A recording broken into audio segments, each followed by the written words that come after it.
तिकडनं या.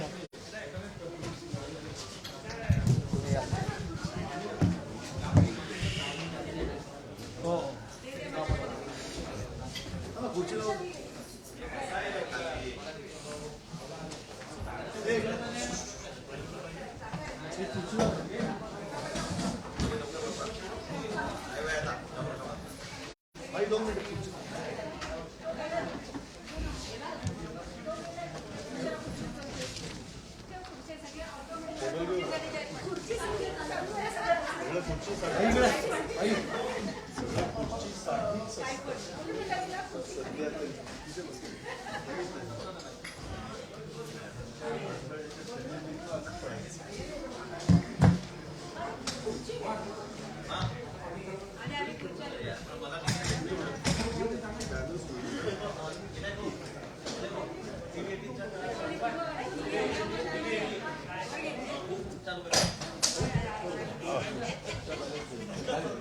हॅलो लागेल बेरिंग निघालं बेरिंग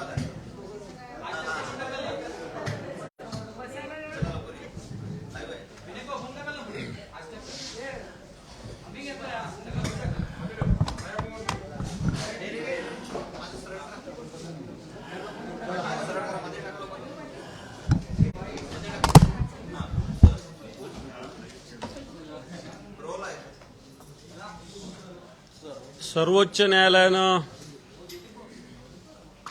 ज्या सरकारला किंवा ज्या मुख्यमंत्र्यांना गटनेता म्हणूनच नाकारलेलं आहे आणि अशा ज्यांना नाकारलेलं तेच या महाराष्ट्र राज्याचे मुख्यमंत्री आहेत. म्हणून सर्वोच्च न्यायालयाने नाकारल्यानंतरही मुख्यमंत्री पदावर राहणार म्हणजे घटनाबाह्यरित्या असणार हे सरकार, असणारे हे मुख्यमंत्री आणि हे सरकार सुद्धा एक कलंकित सरकार आहे. म्हणून आजच्या चहापानाचं निमंत्रण आम्हाला मुख्यमंत्री महोदयांनी दिलेलं होतं, पण हे सरकार घटनाबाह्य आहे, हे सरकार कलंकित आहे, हे सरकार शेतकरी विरोधातलं आहे, युवकांच्या विरोधातलं आहे. म्हणून या सगळ्या घटकाला धरून आम्ही आज सगळ्या विरोधी पक्ष असणारे सगळे पक्ष, शिवसेना, काँग्रेस, राष्ट्रवादी काँग्रेस, कम्युनिस्ट, आपला नितीश कुमारांचा पक्ष, शेकाप, सपा, या सगळ्या पक्षांनी एकत्रित बैठक घेऊन या असंवैधानिक घटनाबाह्य सरकारने आयोजित केलेल्या चहापानात आम्हाला कोणतंही स्वारस्य नसल्याचं आम्ही कळवत आहोत.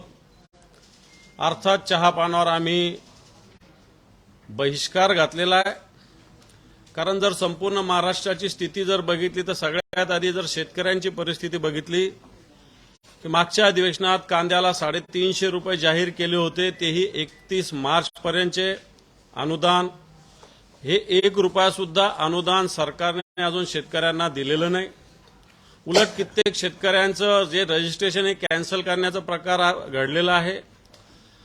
कापूस या भावामुळं जो कापूस 12,000 पर्यंत होता तो 6,100 पर्यंत आला होता. अनेक शेतकऱ्यांनी घरामध्ये कापसाला भाव मिळेल या आशेनं आजही कापूस साठा करून ठेवलेला आहे. या कापसावर कोणताही निर्णय सरकारनं घेतलेला नाही. अतिवृष्टी आणि सततचा पाऊस, अतिवृष्टीचे सुद्धा संपूर्ण निधी अजून सरकारने पोहोचवलेला नाही शेतकऱ्यांना. आणि सततच्या पावसाच्या वेळेस सरकारने एनडीआरएफच्या निकषापेक्षा दुपटीनं आम्ही शेतकऱ्यांना मदत करणार अशी राणा भीमदेवी थाटात घोषणा केली होती. परंतु दुपटीनं सोडा, एकटीनं सुद्धा एका वेळेस सुद्धा अजून एनडीआरएफच्या निकषानुसार शेतकऱ्यांना कोणतेही सततच्या पावसाचे निधी, पैसा, अनुदान कोणतंही मिळालेलं नाही. कांद्याचं सुद्धा 350 रुपये फक्त घोषणा झालेली आहे. शेतकऱ्यांनी आत्महत्या करण्याचा एक विक्रम या महाराष्ट्रात मागच्या काळात घडतो की काय, अशा प्रकारची भयावह स्थिती निर्माण झालेली आहे.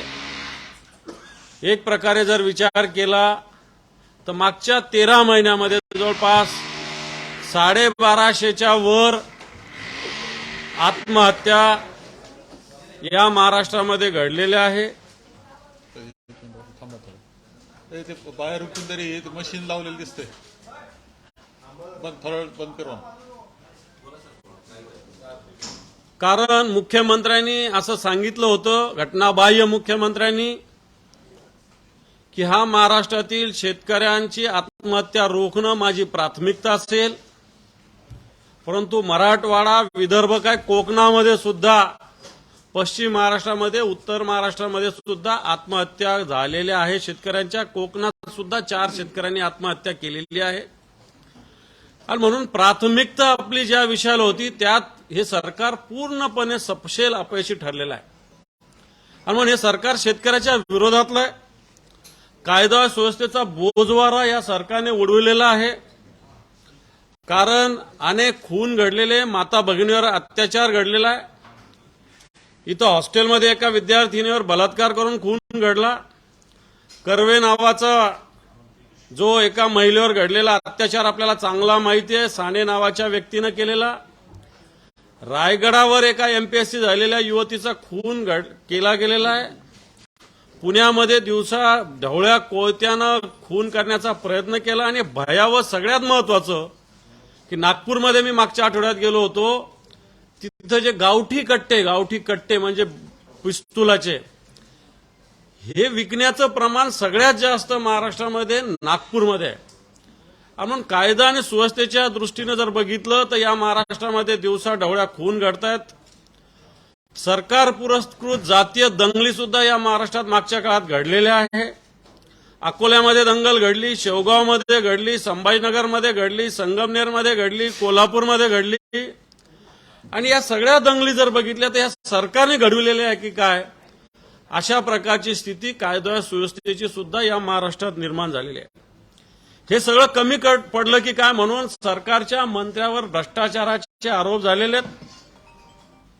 या राज्याचे महसूल मंत्री यांनी बदल्यामध्ये ज्या पद्धतीनं व्यवहार केलेले आहे, मित्तल टावरमध्ये बसून बदल्या होतात, व्हॉट्सअपवर बदल्या होतात, राज्याचे महसूल मंत्री बदल्या करतात. तहसीलदार असेल, नायब तहसीलदार असेल, एसडीएम असेल, याच्यात बदल्या ज्या घडल्या याला मॅटनी स्थगिती दिलेली आहे. प्रमोशनमध्ये या सरकारने, महसूल मंत्र्यांनी घोटाळे केलेले आहे, बदल्यामध्ये केलेले. तसंच कृषी विभागानं केलेलं आहे, तसंच अन्न व औषध विभागाने केलं आहे. या राज्याच्या मंत्र्यावर थेट आरोप दररोज घडतायत. अब्दुल सत्तार सारख्या मंत्र्यावर तर अनेक आरोप आहे, वाळू उपस्यापासून तर एका माजी सैनिकाचं जागा हडप करण्यापर्यंत आरोप घडलेले आहे. संजय राठोडवर तसेच आरोप आहे. आणि सगळ्यात महत्वाचं, एका मंत्र्यांनी, चव्हाण जे मंत्री आहेत सार्वजनिक बांधकाम, यांनी कबूल केलं की माझ्या खात्यामध्ये बदल्यामध्ये मोठ्या प्रमाणात भ्रष्टाचार होतो. आणि मंत्री अशा पद्धतीनं भ्रष्टाचार कबूल करत असूनही अशा मंत्र्यावर हे सरकार कोणत्याही प्रकारे कारवाई करत नाही. अशा प्रकारची स्थिती आता निर्माण झालेली आहे. ईडी सारखी यंत्रणा, सीबीआय सारखी यंत्रणा, इन्कम टॅक्स सारखी यंत्रणा वापरून वेगवेगळ्या पक्षाच्या, काँग्रेस असेल, राष्ट्रवादी काँग्रेस असेल, शिवसेनेचे असेल, लोकप्रतिनिधी असेल, यांच्यावर दबाव आणण्याचा प्रयत्न नव्हे, दबाव आणला जातोय. आणि या दबावातून शिवसेना फोडण्याचं पाप, नंतर राष्ट्रवादी काँग्रेस फोडण्याचं पाप सुद्धा या सरकारने केलेलं आहे. आणि म्हणून हे सरकार अशा पद्धतीनं करत असताना या सरकारमधील आमदारावर अपात्रतेची तलवार आहे. अशी असताना या महाराष्ट्रातून अनेक उद्योगधंदे गुजरातमध्ये गेलेले, याच्यावर कोणती कारवाई, कोणतंही म्हणणं आताचं सरकार मांडत नाही. आणि म्हणून असे सगळं काम करणारे सरकार या महाराष्ट्रात आहे का नाही आहे. कृषी खात्याचे मंत्री यांचे स्वतःचे स्वीय सहाय्यक अकोल्यासारख्या मोठ्या शहरात जाऊन गोडाऊनला सील लावतात, कंपन्याला ब्लॅकमेलिंग करतात. मला असं वाटतं एखाद्या अधिकाऱ्यानं रितसर अशी कारवाई केली असती तर आपण समजू शकतो.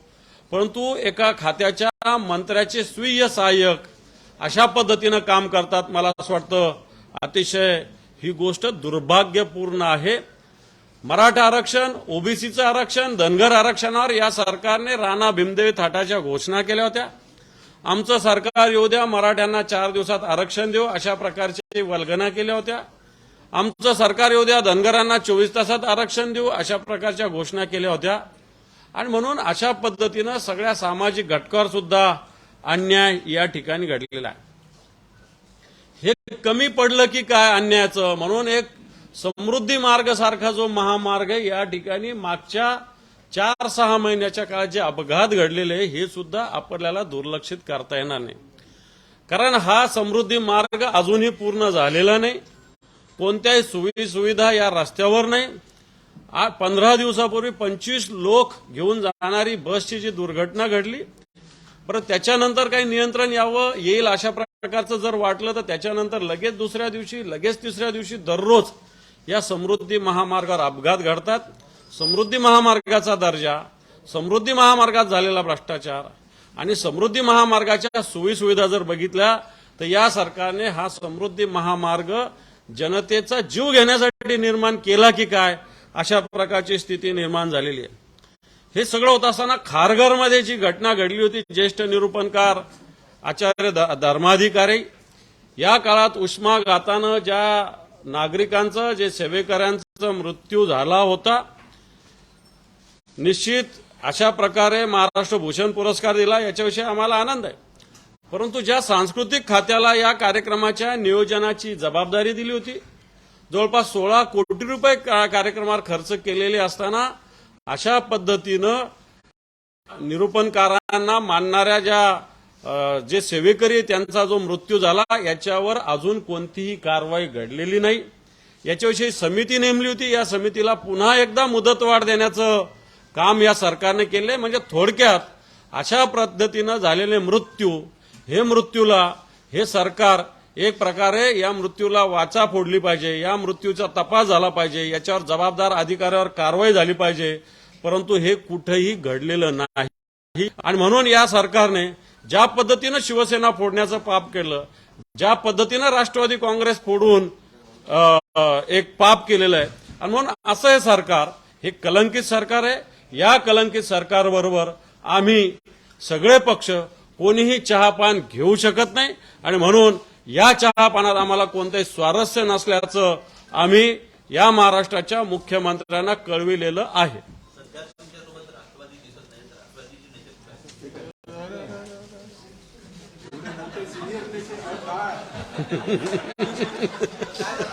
अजून भाजपचं समजतं मला.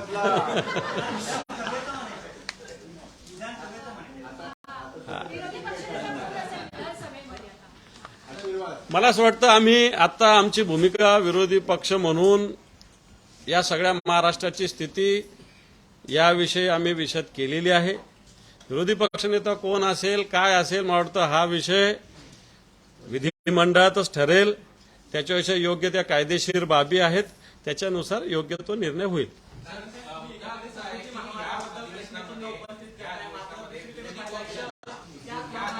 एकदम बोला ना.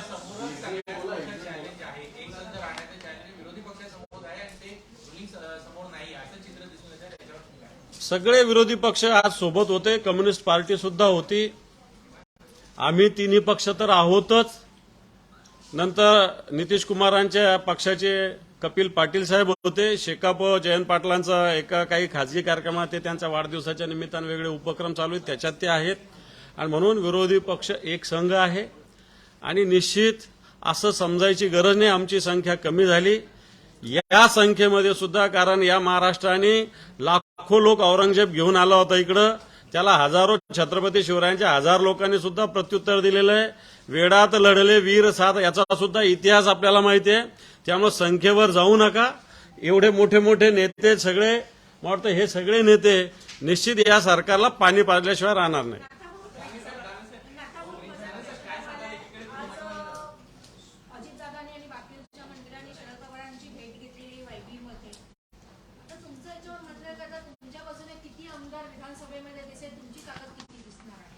उद्या येईल ना आता अधिवेशनात. कोण कोण्या बाजूला बसतं उद्या, आता कोण कोण्या बाजूला बसतं दिसेल ना. याच्याच जोडीला आमचे 2-3 विषय राहिले. एक तर राज्यभरामध्ये शेतकऱ्यांच्या आत्महत्या फार मोठ्या प्रमाणावर या वर्षभरामध्ये झाल्या. मागच्या 10 वर्षाच्या तुलनेमध्ये जर आपण अभ्यास केला तर वर्षभरामध्ये सर्वाधिक आत्महत्या शेतकऱ्यांच्या झाल्या. शेतकरी आत्महत्या हा एक विषय आम्ही मांडून धरणार आहे. सर्वात जास्त कुपोषणाचे बळी या वर्षभरामध्ये वाढले, त्याच्या आधी असतीलच, परंतु वर्षभरातले जे आकडेवारी समोर आलेले आहे तर बालमृत्यूंचं प्रमाण, कुपोषणाच्यामुळे मृत्यूंचं प्रमाण, गरोदर मातांच्या मृत्यूचं प्रमाण हे आदिवासी क्षेत्रामध्ये फार मोठ्या प्रमाणावर वाढलं. त्याच्याकडे या सरकारचं दुर्लक्ष आहे. आणि आदिवासी क्षेत्रामधल्या ज्या काही आहेत बाबी त्याच्यावर आम्ही लक्ष वेधणार आहोत. सरकारच्या कालखंडामध्ये ज्या काही मध्यान्ह भोजन योजना आहे, शालेय पोषण आहार योजना आहे, या योजनेचेही काही गैरव्यवहाराचे प्रकरण अलीकडच्या कालखंडामध्ये समोर आलेले आहे. सरकारच्या विविध खात्यांमध्ये जो गैरव्यवहार आहे, भ्रष्टाचार आहे, ते जे अलीकडच्या कालखंडामध्ये उघडकीस आलेले आहे की मंत्र्यांचे आहेत, तेही प्रश्न या विधानसभेमध्ये लावून धरण्याचा आमचा प्रयत्न राहणार आहे. एकंदरीत जर पाहिलं तर सरकार वर्षभरामध्ये विकास कामांच्या संदर्भामध्ये घोषणा करत आहे, परंतु राजकारणामध्ये इतके तल्लीन झालेले आहे की विकास कामांच्या संदर्भामध्ये फारसा काही वेग आलेला नाही. सिंचनाचे कामं जवळपास या महाराष्ट्रामध्ये ठप्प आहे.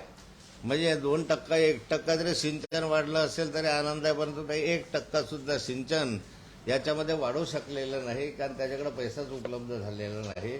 फोडाफोडीच्या राजकारणामध्ये विकास मागे पडत चाललेला आहे. अशा कामांना प्राधान्य देऊन आम्ही चर्चा करणार आहोत. एकंदर माननीय विरोधी पक्षनेत्यांनी सविस्तर तसं निवेदन आमचं विरोधी पक्ष म्हणून केलेलं आहे. सर्वांचं एकत्रित पद्धतीने निवेदन आहे. ते निवेदन आम्ही जे चहापानाचं निमंत्रण दिलेलं आहे त्याचं उत्तर म्हणून आम्ही सरकारला तिकडे पाठवतो आहोत. त्यांनी हेही सांगितलं की हे सरकारच कसं बेकायदेशीर पायावर उभं आहे आणि त्याबरोबर 2 वेळेस 2 पक्षामध्ये फूट करून हे सरकार आलेलं आहे. आता पुन्हा एकदा ती फूट झाली, त्याच्यातून जे आता पुन्हा सरकारमध्ये काही बदल झाले. 3 जण प्रमुख आता झालेले आपल्या सगळ्यांना दिसतात, मुख्यमंत्री आणि 2 उपमुख्यमंत्री आहेत. मंत्रिमंडळाची शपथ घेतल्यानंतर खाते वाटपाला सुद्धा 15 दिवस लागले, पण ह्या 15 दिवसामध्ये हे सरकार पूर्णपणे ठप्प होतं. लोकांच्या जे काही समस्या आहेत त्या बाबतीत उदासीन होतं. विशेषतः मला उल्लेख या निमित्तानं करायचा आहे की शेतकऱ्यांची आजची परिस्थिती काय आहे, महाराष्ट्रामध्ये मान्सूनची परिस्थिती काय आहे, तर पूर्णपणे आज दुबार पेरणी सुद्धा होऊ शकत नाही ही परिस्थिती महाराष्ट्राची आहे. धरणांमध्ये पाण्याचे साठे 27% इतके खाली गेले, ते खालीच आहेत, ते वाढ त्यामध्ये दिसत नाही. एकंदर आपण परिस्थिती पाहतो की कापूस असेल, सोयाबीन असेल, ज्या अपेक्षेनं घरामध्ये कापूस ठेवला होता तो कापूस अद्यापही शेतकऱ्याचा बाजारात गेलेला नाही, मार्केटमध्ये गेलेला नाही, त्याला पैसा मिळालेला नाही. शेतकरी पूर्ण हवालदिले.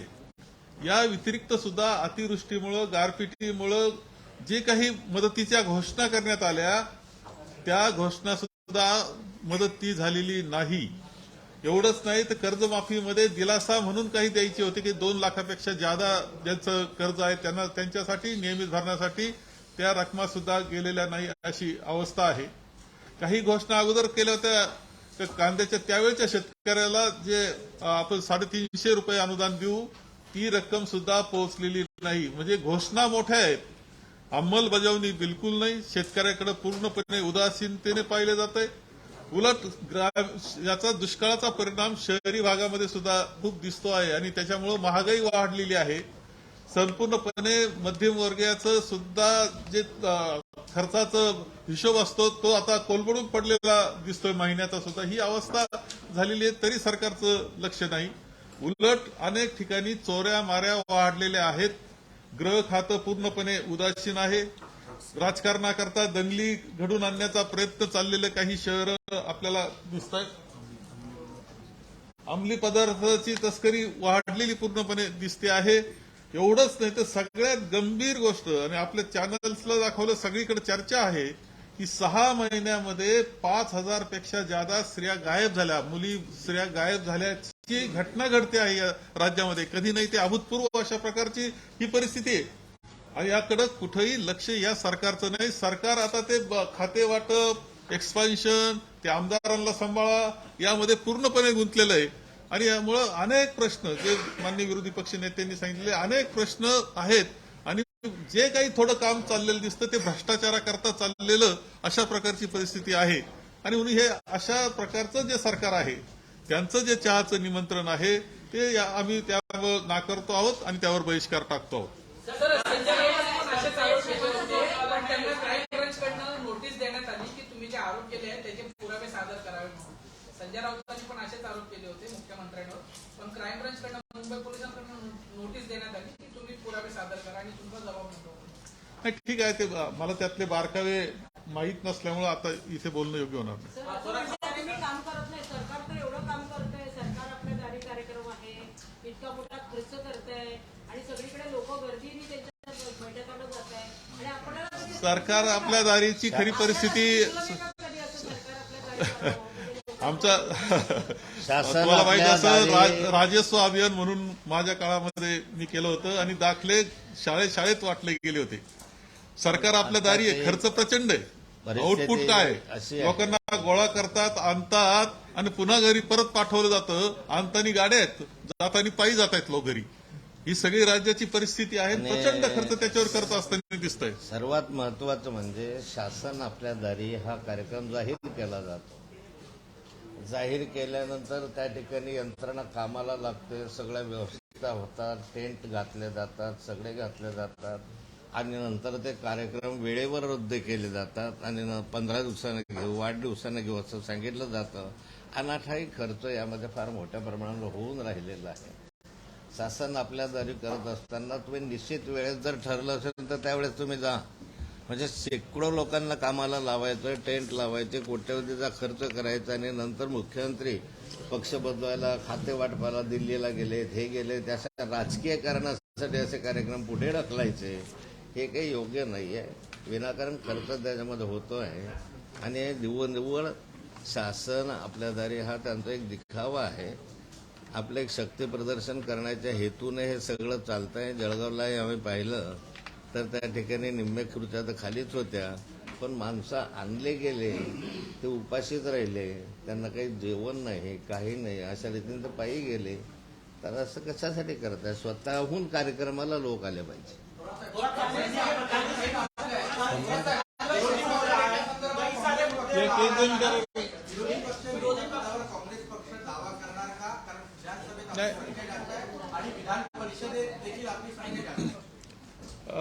विधानसभेमध्ये तर आम्ही 45 आहोत, काँग्रेस 45 आहोत आणि हा येतं असतंच की ज्याची संख्या ज्यादा त्याला विरोधी पक्ष नेतेपद मिळतं.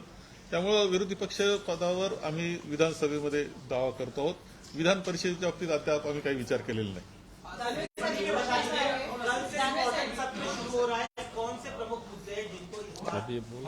सगळं सांगितलंच ना आपण.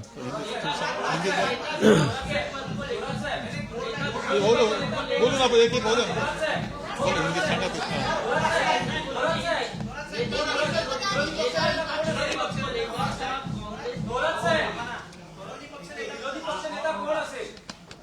आपल्याला लवकरच हे सर्व काही जे होत असतं ते दिल्लीमध्ये आमचे माननीय अध्यक्ष आहेत, खरगे साहेब आहेत, आमचे ज्येष्ठ मंडळी आहे, नेते मंडळी आहे, हे सगळे त्यामध्ये विचार करून योग्य निर्णय देतील. तो विरोधी पक्ष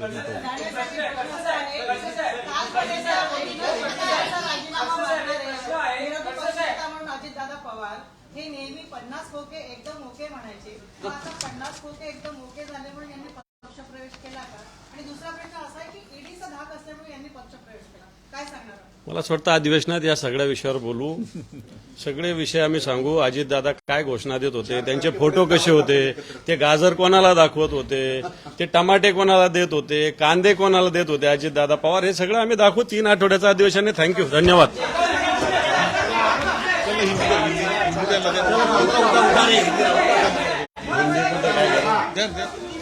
हिंदी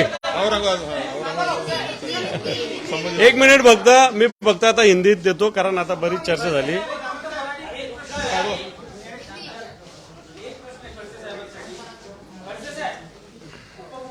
अजित पवार यांच्यासह राष्ट्रवादी काँग्रेसच्या नवनियुक्त मंत्र्यांनी शरद पवार यांची आत्ताच भेट घेतली आहे वायली चव्हाण सेंटरला.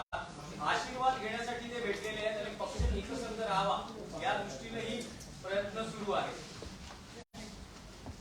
राष्ट्रवादी काँग्रेसचे नवनिर्वाचित जे बंडखोर मंत्री आहेत ते माननीय शरद पवार साहेबांकडे गेलं असं तुमच्या चॅनलवर मी पाहिलं.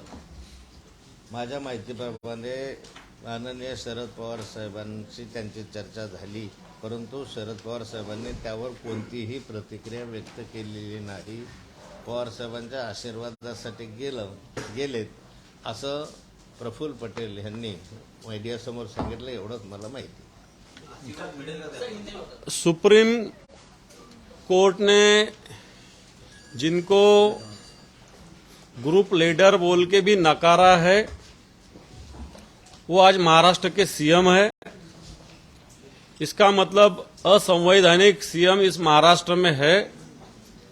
और ऐसे असंवैधानिक सीएम जिन्होंने पार्टी तोड़ के, शिवसेना तोड़ के, बाद में राष्ट्रवादी कांग्रेस में भी इसी प्रकार के पार्टी में उन्होंने डिवाइड करके जो सरकार आई है, ये सरकार असंवैधानिक सरकार है. ये सरकार किसानों के प्रश्न के बारे में नाकाम रही है. किसानों को प्याज के बारे में जो अनुदान इन्होंने डिक्लेयर किया था अभी तक नहीं मिला है. कॉटन, इसका भाव नीचे आया है, इसलिए किसानों ने जो कॉटन घर में रखा है उसको भी अभी खरीदी नहीं हो रही है उसकी. किसानों की आत्महत्या बड़े पैमाने में इस महाराष्ट्र में हो रही है. पिछले एक साल में 1200 के ऊपर आत्महत्या इस महाराष्ट्र में हुई है. किसानों को उनकी जो उपज है उसमें जो नुकसान हुआ था उसका जो सरकार ने डिक्लेयर किए थी एनडीआरएफ के मुताबिक जो घोषणा की थी अभी तक किसानों को नहीं मिली है. लॉ एंड ऑर्डर का बड़ा प्रश्न इस महाराष्ट्र में है. दिन दहाड़े हत्या हो रही है, अपहरण हो रहा है, रेप हो रहे हैं, गुंडागर्दी बढ़ रही है. और ऐसे कुछ गुंडागर्दियों को तो सरकार में के कुछ लोग संरक्षण दे रहे हैं. सरकार में के अनेक मंत्रियों पे भ्रष्टाचार के आरोप है. जो बदलियां हुई उसमें धांधली हुई है. जो महसूल विभाग है इसमें बढ़िया पैमाने पे धांधली हुई है. कृषि विभाग में हुई है. कृषि विभाग जिस इस महाराष्ट्र का था है, उसके मिनिस्टर ने इनलीगल तरीके से हर जगह जाके व्यापारियों को तकलीफ देने का काम किया है. उसी प्रकार जो तत्कालीन कृषि मंत्री है उनके खुद के प्राइवेट सेक्रेटरी अलग अलग जगह जाके किसानों को, उसी प्रकार व्यापारियों को धमकी दे रही है, गैर व्यवहार करने का प्रयास कर रहे हैं. ऐसे कृषि मंत्री जो तत्कालीन है उनको संरक्षण ये सरकार दे रही है. इसी प्रकार ये सरकार भ्रष्टाचार से लथबथ हुई है. बदलियों में भ्रष्टाचार हुआ है. दिन दहाड़े लोग बोल रहे हैं कि मंत्रालय में 40% पैसे लिए जाते हैं. ठेकेदारों को और बिल्डरों को संरक्षण दिया जा रहा है. ऐसी सरकार इस महाराष्ट्र में काम कर रही है. ईडी हो, सीबीआई हो, इनकम टैक्स हो, इसका यूटिलाइज करके जो लोग सरकार के खिलाफ कर दबाने का प्रयास ये सरकार करती है. और जिन पे भ्रष्टाचार का आरोप था ईडी सरकार ने किया था, उनको भी अभी ये सरकार ने मिनिस्टर किया है. और इसलिए ऐसा जो सरकार है जिसको अभी कुछ दिनों में शायद जो सुप्रीम कोर्ट का डिसीजन हुआ उसके मुताबिक कुछ विधायक अपात्र हो सकते हैं. शेड्यूल 10 के तहत उन पे कार्रवाई हो सकती है. ऐसे लोग इस सरकार में है. और इस प्रकार महाराष्ट्र की इंडस्ट्री, एग्रीकल्चर, इस सब में महाराष्ट्र में पीछे जा रहा है. महाराष्ट्र में जो समृद्धि महामार्ग जो बनाया गया है शिवसेना प्रमुख बाला साहब ठाकरे जी के नाम से, उसमें बड़ी जल्दी की गई है. इस रास्ते से अभी तक अनेक बड़े एक्सीडेंट हुए, हादसे हुए हैं, लेकिन सरकार इस पे कोई नियंत्रण नहीं रख सक रही है. कारण यह रास्ता अभी पूरा ही नहीं हुआ तो उसका उपयोग शुरू हुआ है. और इस प्रकार खारघर में भी जो घटना हुई थी उष्माघात से, जो ज्येष्ठ निरूपणकार है धर्माधिकारी जी, इनके प्रोग्राम में जो 15 लोग उष्माघात से मृत्युमुखी हुए थे, वो प्रोग्राम जिस डिपार्टमेंट ने आयोजित किया था, सांस्कृतिक विभाग ने, इसको जो जिम्मेदार है अधिकारी, उन पे अभी तक कुछ कार्रवाई नहीं हुई है. सरकार शासन आपल्या दारी नाम का प्रोग्राम ले रहा है, लेकिन ये शासन अपने दार में बोल तो घर पे लेके जाने के समय चीफ मिनिस्टर जा रहे हैं, डीसीएम जा रहे हैं. इसका मतलब सरकार का नीचे की यंत्रणा सुन नहीं रही क्या, ऐसा एक सवाल है. और ये शासन अपने आधारित प्रोग्राम के तहत एडवर्टाइजिंग, खुद का प्रमोशन, जनता का जो पैसा है सरकार के माध्यम से खर्चा करके इस माध्यम से सिर्फ खुद का प्रमोशन किया जा रहा है। इसका जनता का कोई फायदा नहीं हो रहा है। इसलिए सरकार हड़बड़ाई है, सरकार गड़बड़ाई है। ये सरकार पे अनेक कलंक लगे हैं। इसलिए ऐसी कलंकित सरकार के साथ हम चाय पान नहीं कर सकते। इसमें हमको कोई इंटरेस्ट नहीं। इसलिए हमने सभी पक्षों ने मिलकर ये चाय पान के प्रोग्राम पे बहिष्कार डाल दिया है। आज आपके दो सहयोगी जयंत दादा और जितेंद्र अवार्ड बीच में मीटिंग छोड़कर जाना पड़ा, क्या वजह रही? दूसरा, अजीत पवार भी शरद पवार जी को साथ में लाने की कोशिश कर रहा है, उस पर आपकी पार्टी का क्या कहना है? देखिए, महाराष्ट्र में एनसीपी के कोई जो मंत्री बने हैं, जो बंडखोर मतलब वो राइवल किया है, ये सारे मंत्री आज माननीय शरद पवार साहब को मिलने गए थे। उनका कहना है कि हम माननीय शरद पवार साहब से आशीर्वाद लेने गए थे। वहाँ उनके क्या चर्चा हुई ये तो बाहर नहीं आया, पर इतना जो बताया प्रफुल्ल पटेल साहब ने कि हम उसके आशीर्वाद लेने गए थे, हमारी चर्चा हुई, तो माननीय शरद पवार साहब ने कोई प्रतिक्रिया ऊपर नहीं दी। हमारा क्या आखिरी सवाल, विधानसभा का प्रतिपक्ष नेता कौन होगा? कांग्रेस की संख्या ज्यादा है दोनों ही सदनों में। कांग्रेस की संख्या विधानसभा में ज्यादा है, विधान परिषद के बारे में अभी तक हमने देखा नहीं, लेकिन हमारी संख्या ज्यादा है तो हम क्लेम करेंगे, जरूर क्लेम करेंगे विरोधी विपक्ष नेता के लिए। और वो नाम जो है वो हमारे जो दिल्ली में अध्यक्ष महोदय बैठे खरगे जी, वो और हमारे ज्येष्ठ जो लीडर्स है वहाँ के, वो हमें नाम भेजेंगे, वो नाम डिक्लेयर करेंगे। विधानसभा में कांग्रेस का प्रतिपक्ष का नेता होगा, जरूर होगा। काँग्रेसचा व्हीप कोणाचा मानणार? खडसे साहेब, व्हीप कोणाचा मानणार? खडसे साहेब, तुम्हाला प्रश्न आहे. व्हीप कोणाचा मानणार? काँग्रेस व्हीप कोणाचा मानणार? अधिकृत व्हीप हा माननीय शरद पवार साहेबांच्या राष्ट्रवादी काँग्रेसचा मानणार.